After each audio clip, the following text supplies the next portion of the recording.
Hola, mi nombre es Gabriela y quiero conversarles sobre conceptos de discapacidad y discapacidad visual. Quiero explicarles primero que hay conceptos de discapacidad visual y solamente de discapacidad. El nuevo paradigma social nos indica que la persona que se encuentra en situación de discapacidad es aquella que se ve enfrentada a un entorno y contextos no preparados para su desarrollo autónomo.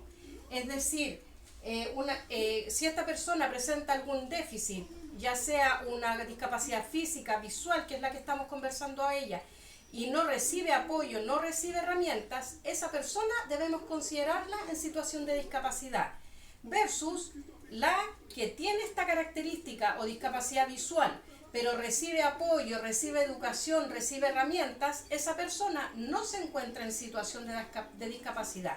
Habiendo aclarado estos términos, quiero explicarles qué es lo que significa discapacidad visual. La discapacidad visual se presenta como una dificultad sensorial que se caracteriza por la carencia o pérdida estructural o funcional de la estructura del ojo, ya sea en el nervio óptico o en el globo ocular, también en el lóbulo occipital, que es el encargado de absorber todas estas imágenes de luz que capta el ojo y transformarlas en nuestro mundo visual. Según la última encuesta de ENDIS 2015, esta encuesta chilena que se aplicó acá nos indicaba que en ese momento el 16,7% de los ciudadanos chilenos tenían discapacidad visual y, lo que es aún más preocupante, el 11,9% presentaba ceguera total. ¿Cómo lo hacemos para poder integrar esta sociedad? Porque ellos son parte de nuestro mundo, nosotros tenemos que ayudarlos. ¿Cómo podemos hacerlo? Para eso debemos reconocer primero que es tremendamente importante que nosotros diferenciemos siempre que no es lo mismo trabajar con un adulto con discapacidad visual o un bebé que nació con la discapacidad visual. Y tampoco no es lo mismo con una persona que la discapacidad visual la adquirió, fue adquirida ya sea por alguna lesión, por algún traumatismo, por algún accidente laboral, que haya recibido un golpe certero en el lóbulo occipital, que no le permita nuevamente a este cerebro recoger esa información y trabajar para mostrarnos el mundo. Entonces, habiendo explicado esto, les quiero también decir que según la Organización Mundial de la Salud, la conocida OMS, indica que la discapacidad visual podemos dividirla en 3 rangos: moderada, grave o ceguera total. Y para ello nos ha puesto que el grado de discapacidad moderada corresponde a una agudeza visual igual o inferior a 0,3%. Dentro de eso indica que la moderada va entre la persona, cuando se hace la evaluación, debe poseer entre un 0,3 y un 0,1%, la consideramos con discapacidad moderada. Es decir, a esta persona la podemos apoyar con lentes, la podemos apoyar con herramientas, también podemos enseñarle sistemas de lectoescritura específicos para su condición. El rango grave lo tenemos entre el 0,01% y el 0,05%, que es donde nos indica que con esta persona obligatoriamente sí debemos trabajar en fortalecer su sistema de lectoescritura con el sistema Braille. Y la ceguera total, que es inferior a 0,05%, es decir, ella sí necesita sistema de lectoescritura.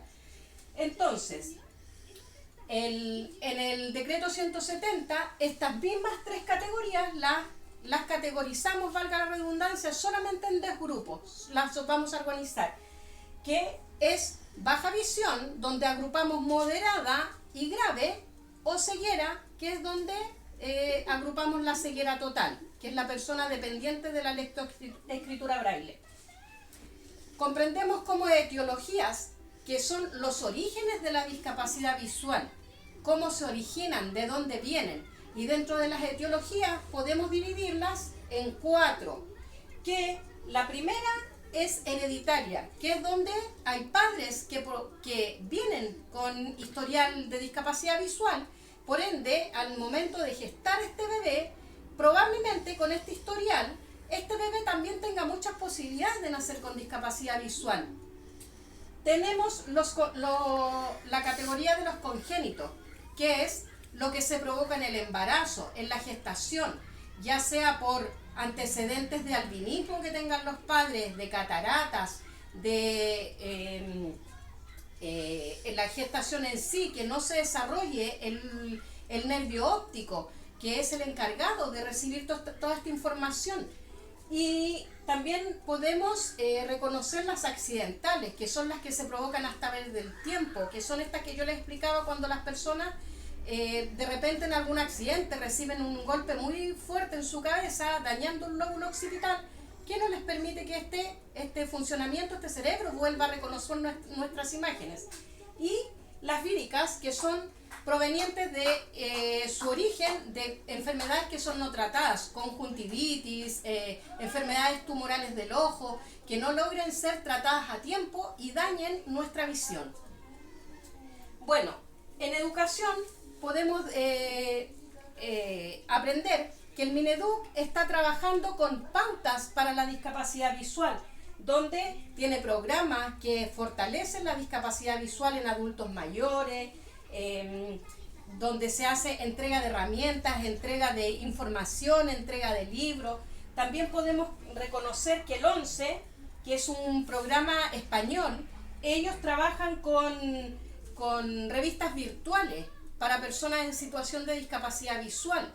Y se fortalece siempre este trabajo en espacios que estén adecuados, recursos de libros didácticos, libros sensoriales con escrituras braille, que podamos integrar a estas personas, porque debemos comprender siempre que la educación debe ser un derecho universal de todos los ciudadanos, de todos los seres humanos. Entonces, cuando estas personas se encuentran en situación de discapacidad, nosotros debemos ayudar el proceso, apoyar el proceso, entregar herramientas necesarias. En Ociocultura quiero comentarles que el barrio Bellas Artes y el Museo de Bellas Artes y el barrio Las Tarrias tienen programas específicos, han hecho murales sensoriales que están hechos específicamente para que la gente en situación de discapacidad pueda reconocer sus murales, pueda entender qué es lo que está viendo a través del sentido del tacto, que es tan maravilloso si yo no puedo ver y puedo tocar y puedo aprender a reconocer.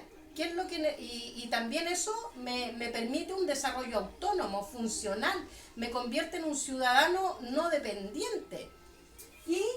Y también quiero conversarles que en la ULAC, sobre tecnología, puedo comentarles que la Unión Latinoamericana para Ciegos también trabaja con museos, con trabajo de muros sensoriales, que el MAVI, en la parte de la biblioteca central, tiene libros interactivos para poder trabajar, tiene libros que se manejan con sistema braille, sus accesos están identificados para que las personas con discapacidad visual no tengan problema de acceder a toda esta maravillosa información.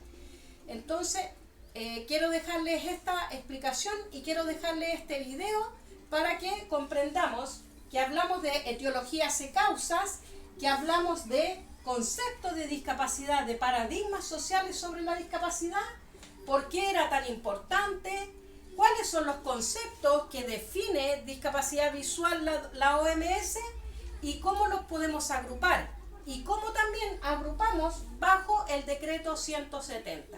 Espero que les haya gustado. Muchas gracias.